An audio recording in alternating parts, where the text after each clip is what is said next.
everyone.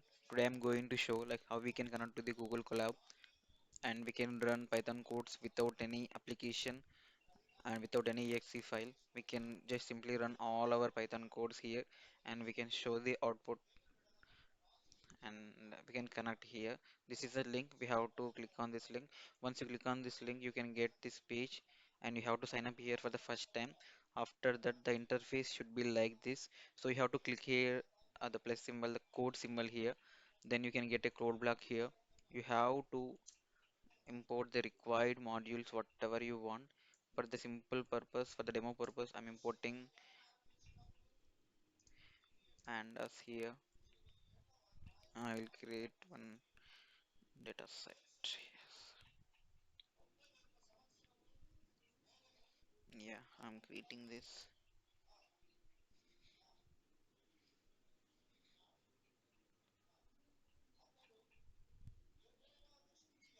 Yeah, you can see it here.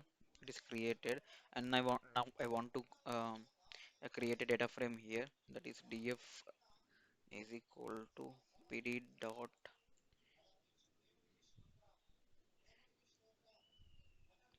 data frame, and I'm giving a here.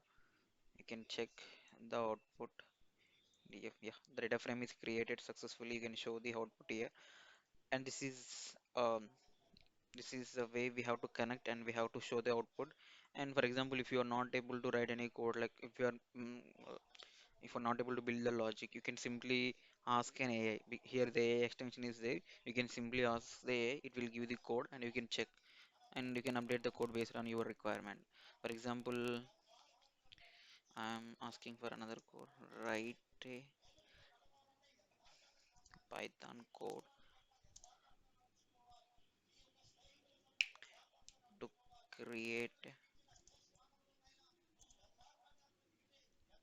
simple list of 5 elements. Yeah, you can see I have given this prompt. Yeah, it is created one list. If you want, if you still have any doubt, you can check the output by running the script. You can see, yeah, it has created the list. For example, we can give another one. Yeah, write a function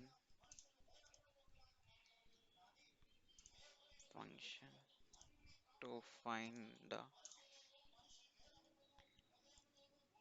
divisibles of 2.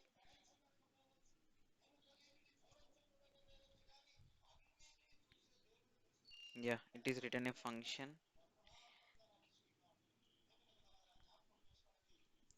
You can just simply copy this code and you can create one code block by clicking here. You can run by shift enter. Yeah, you can see here. I have given you one list. This is a function, and here we are going to give the argument.